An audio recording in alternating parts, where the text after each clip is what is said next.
Hello everyone, in this video I'm going to be talking about the Fabian Society. What is the Fabian Society? The Fabian Society is a British socialist organisation whose purpose it is to advance the principles of democratic socialism, as they call it, via gradualist and reformist efforts in democracies, rather than by revolutionary overthrow, as say is the case with communism. As one of the founding organisations of the Labour Representation Committee in 1900, it has had an important influence upon the British Labour Party, which grew from it. The Fabian Society has also had a massive impact on British politics as a whole. And in fact, it doesn't stop there. Members of the Fabian Society have included political leaders from countries that were formerly part of the British Empire, such as India and Pakistan as well. So with leaders like Jawaharlal Nehru and Muhammad Ali Jinnah, who adopted Fabian principles as part of their political ideologies, you see how their countries began to decline and very quickly ended up in ruin. The Fabian Society also founded the London School of Economics and Political Science in 1895. And what's interesting about that is the majority of people that study there end up becoming world leaders in their own countries, in third world countries most of the time as well. And they then implement these very same things that they've been indoctrinated with at the LSE. Now, the society functions primarily as a think tank. At least that's what they call themselves. All of these groups always call themselves think tanks, but what they really are is an occult society. And it's one of 21 socialist societies in the UK. Similar societies exist in Australia, such as the Australian Fabian Society, in Canada, under the Douglas Coldwell Foundation. That's a very important organisation. Look that up. If you are in Canada, study on this. And also the now disbanded League for Social Reconstruction. They also exist in Sicily as the Sicilian Fabian Society and in New Zealand as the New Zealand Fabian Society.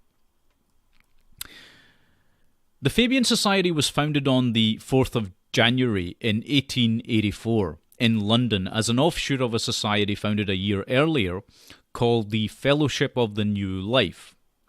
The Fellowship of the New Life was founded in 1883, and their objective was the cultivation of a perfect character in each and all.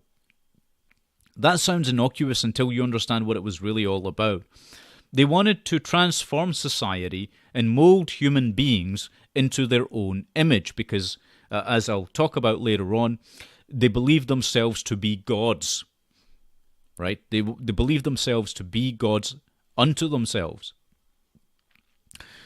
At one meeting of the fellowship, the Vita Nuova was created and adopted by the group's members. This basic document formed the core set of beliefs held by the society. The object or objective was the cultivation of perfect character in each and all. The principle, the subordination of material things to spiritual things. Now this is very important. Why? Because this ties into the New Age agenda. If you ignore your material needs and you completely focus on the spiritual, which is what these folks were proposing, then you end up doing significant damage to yourself and to others, right? Because you cannot exist without the material, right? The body cannot exist without the mind, and the mind cannot exist without the body, okay? But these people put all the focus, or tried to swing people towards having zero focus on the material. Fellowship. The sole and essential condition of fellowship shall be a single-minded, sincere, and strenuous devotion to the object and principle. Design. The promotion by both practice and precept of the following methods of contributing toward the attainment of that end. The supplanting of the spirit of competition and self-seeking by that of unselfish regard. Now again, this sounds innocuous until you understand, right, that the spirit of competition is central to every living being, particularly to human beings, excelling, right? Without the spirit of competition, we have no need to excel. We compete for everything in order to attain, in order to do better, to be better. But if you eliminate the spirit of competition, which is what these folks were talking about, what happens? Well, you just end up becoming an authoritarian collective, which is what these people want. They go on to talk about the simplicity of living, the highest and completest education of the young. Incidentally, they don't talk about in this document, they don't talk about education in the sense that you and I would talk about it. What they're really speaking about is indoctrination, ideological indoctrination of the young. And the younger the better, as far as they're concerned. This is a sick and evil ideology. It's a sick and evil group that came up with this. And you'll see why as we go on. Of particular interest in this organization, the preceding organization, the fellowship organization, which later became the Fabian Society. Of particular interest are the two founding members of this secret society, Henry Havelock Ellis and his wife Edith Ellis. Havelock Ellis was an English physician and sexologist. He was the co-author of the first medical textbook in English on homosexuality in 1897, and he actually pushed for normalizing it, normalizing the practice, right? I'm not talking about accepting the practice. I'm talking about the normalization of this practice. Please understand the difference between these two things, okay? You can accept someone for what they are. That's one thing. But to try and normalize it, what that actually means, it's a very clever play on words.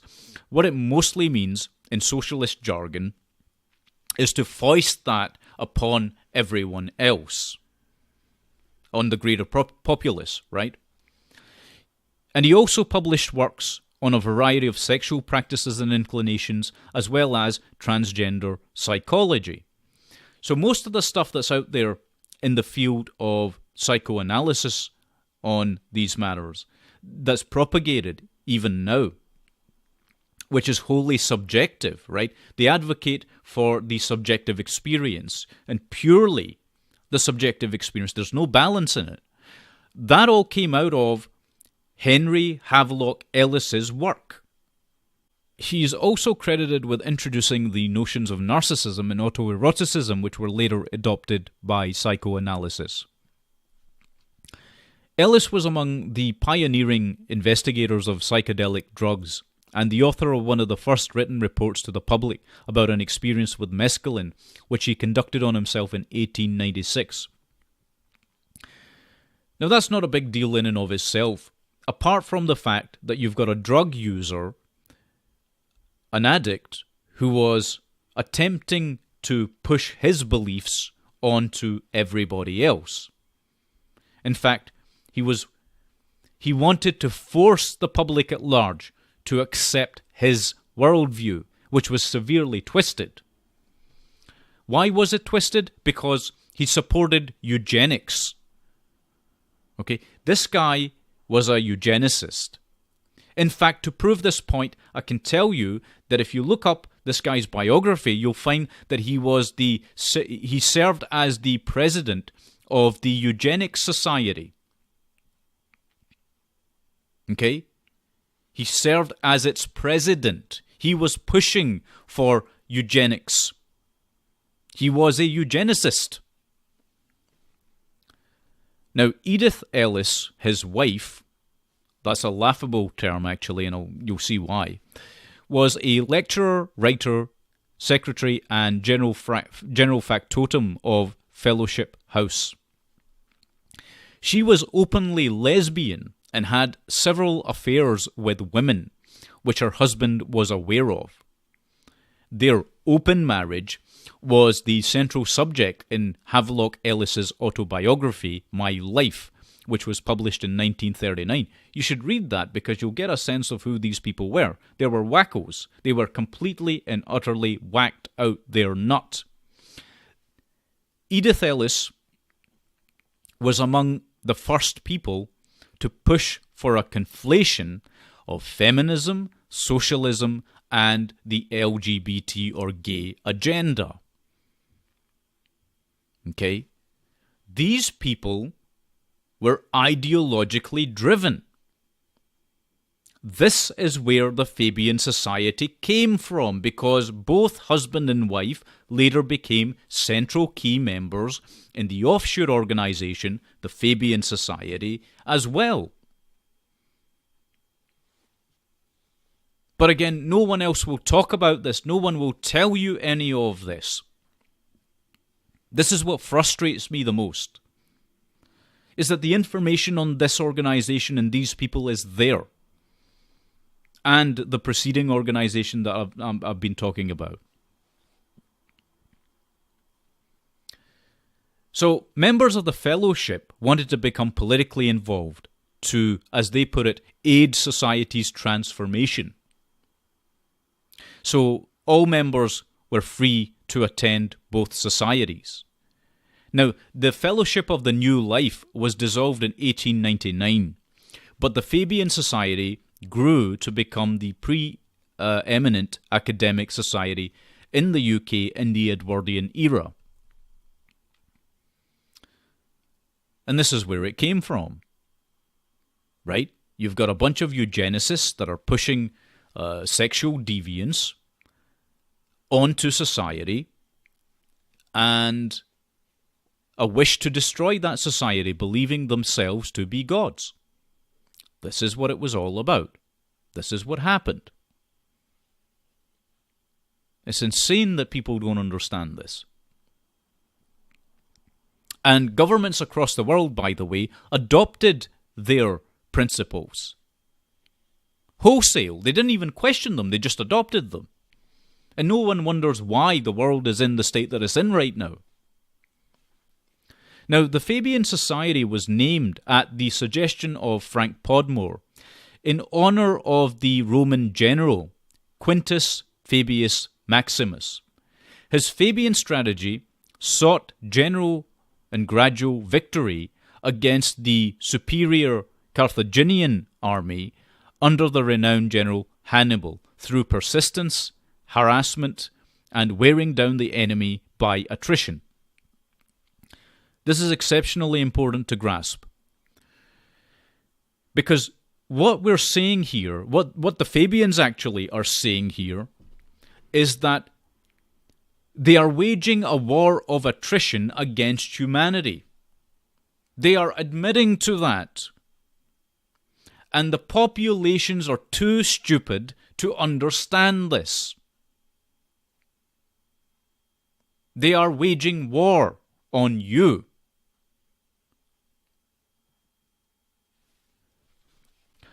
So, the original Fabian coat of arms is the wolf in sheep's clothing.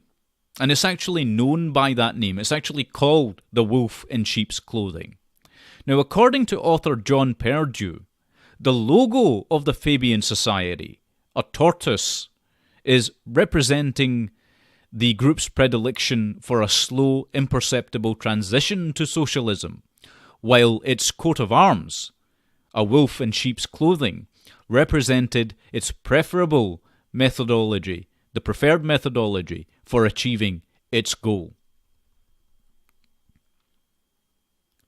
Go and Google search. This is my advice to you. Go and Google search the Fabian coat of arms, the wolf in sheep's clothing. You will see this for yourself. They are telling you what they're all about. They are wolves in sheep's clothing. They are predatory. They see you as the prey. Now, Bertrand Russell is an interesting chap because he became a member of the society briefly, but he resigned after he expressed his belief that the society's principles of entente, in this case between countries allying themselves against Germany, could lead to war, which is exactly what happened. Bertrand Russell went on further to try and explain to the people, although it was kind of futile, a little bit like what I'm doing, to be honest with you. He went on to tell people that the First World War and the Second World War were primarily the creations of the Fabian Society. Right? And that Britain would end up at war, particularly with World War I. Britain would end up at war, which is exactly what happened. He was trying to warn people of what was coming if they kept going down this road of following the Fabians. Did anyone listen? No. Now, at the core of the Fabian Society, aside from the married couple that we talked about, were Sidney and Beatrice Webb. They were instrumental, particularly in the second generation of Fabians, which I'll talk about in a second as well. They were instrumental in pushing foreign leaders particularly, but also domestic governments, to accept their version of economic policy. Okay? They wrote a number of studies, including alternatives to the current systems of capitalism. So they proposed alternative cooperative economics that applied to ownership of capital as well as land. Right? Their economic models were based on complete socialist doctrine. To explain this to you in basic terms, they believed that all capital should be communally owned, but not owned by the people, but by governments.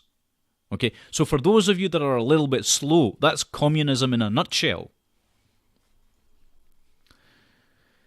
Another interesting factoid, if you're interested in this sort of stuff, is that the first Fabian Society pamphlets advocated for social justice.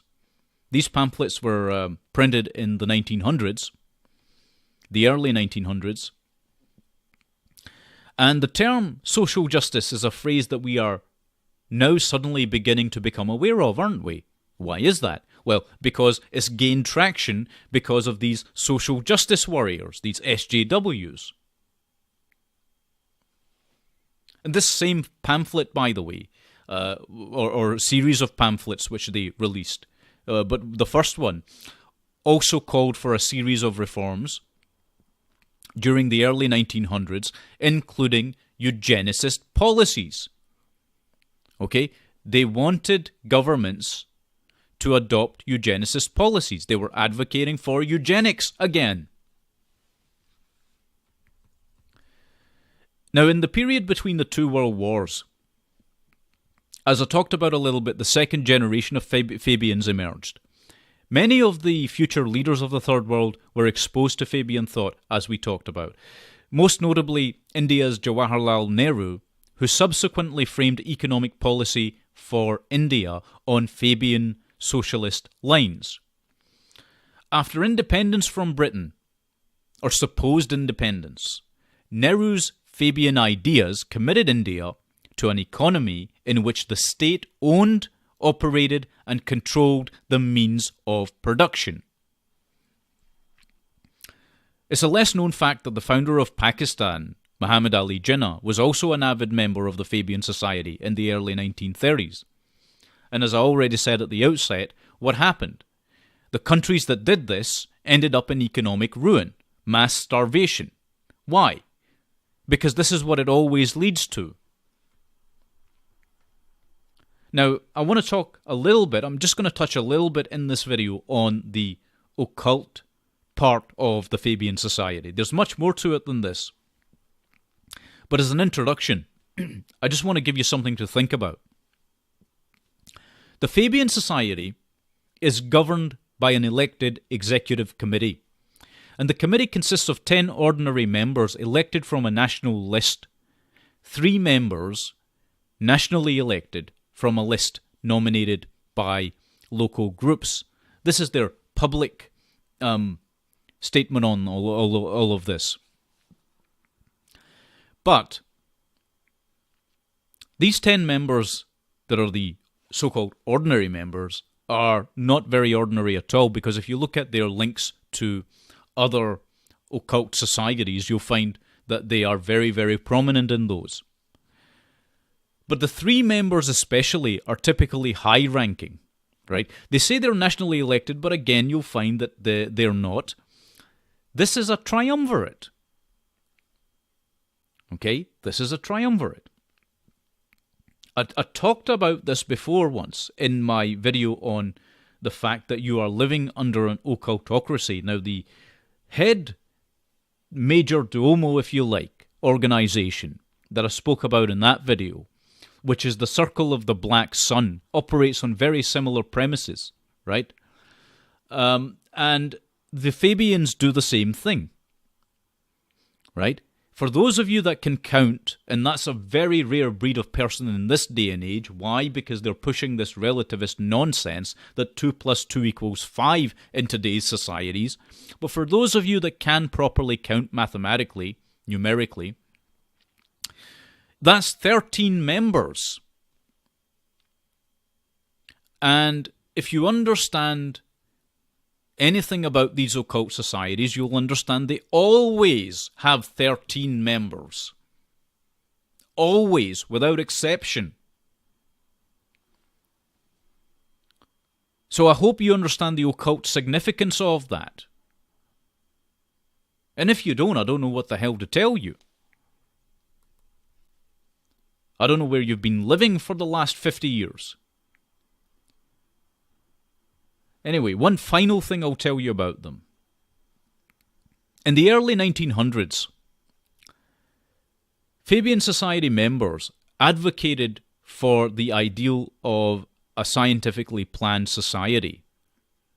If you ever hear anyone saying these kind of things, by the way, be very, very wary of them, because the chances are they're either supporting an agenda that's being pushed by the Club of Rome or by the Fabians themselves. Okay? They also pushed for eugenics by way of sterilization. Okay? They were all in favor of sterilizing people. Again, like I was talking about, take a look at what is happening across the West, in America, in Canada, in Britain, in Germany, in Sweden, across Europe, in Japan. What is going on? Birth rates are through the floor. They are falling, declining rapidly. Among the indigenous population, among the assimilated population, they are declining. The intelligent people are not reproducing. The average people are not reproducing. What is going on?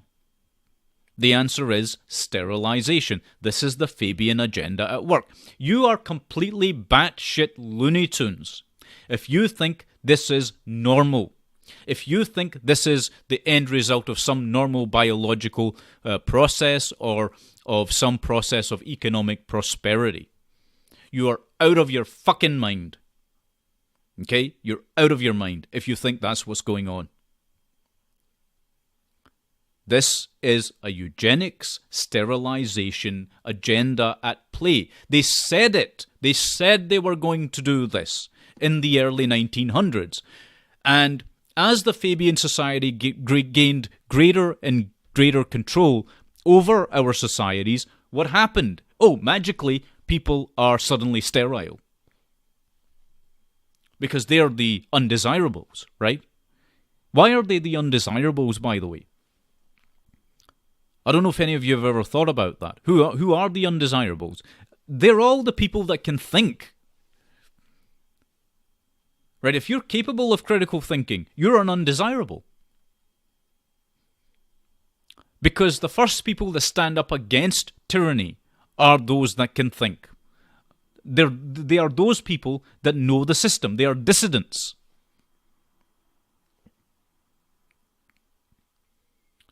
Anyway, H.G. Wells. I was going to say something about H.G. Wells as well. Because some people mention H.G. Wells and how he was a member of the Fabian Society. And that is true. But he was a member from 1903 to 1908. 5 years. A very brief period of time. And he got into it to try and understand what it was all about. And once he did, he became a vehement vocal critic of its operations. He published a paper in 1905, and most people won't have read it. He published a paper called The Faults of the Fabian, and he detailed what was wrong with the Fabians' ideology. Then he parodied the society in his 1910 novel, The New Machiavelli. He was not a fan of them. Once he understood what it was all about, he realized that he needed to make the public aware. But again, nobody paid attention. If you list the number of people that have tried to bring this to people's attention, right? We've got Bertrand Russell, Aldous Huxley, George Orwell, H.G. Wells. Each one of them has been ignored by society at large. Each one of them. And I have no doubt that this video will probably be ignored by the majority.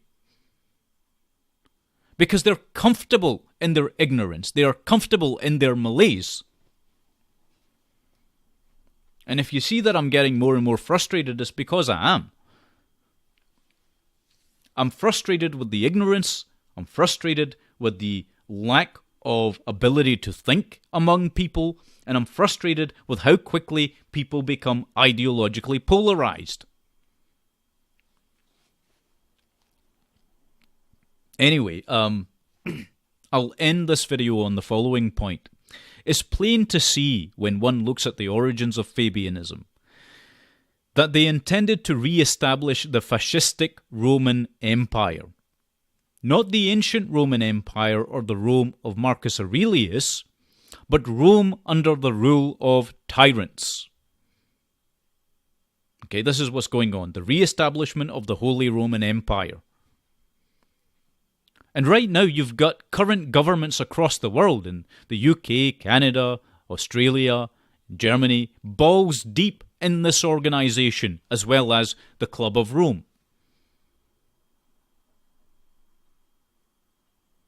So until people start understanding these organisations and their roles in what is going on, right? Until they understand that the ideologies that are being perpetuated by various forms of identity politics, who's pushing that, why they're pushing that, why they're creating the schisms in society, why governments are becoming increasingly totalitarian, nothing's going to change. And most people don't want to do the hard work of understanding any of this. They don't want to read the stuff that I've read. They don't want to listen to the things that I've listened to. They don't want to take any time out from their lives to make any real significant changes, to make any real significant effort. They don't want to do it. But that's all because these plans of these Fabians are slotting into place. And they've been doing it for such a long time, since the early 1900s. Anyway, I'm going to leave this video here for now. But I want to thank you very much for watching if you have watched, and take good care of yourselves, and God bless every one of you.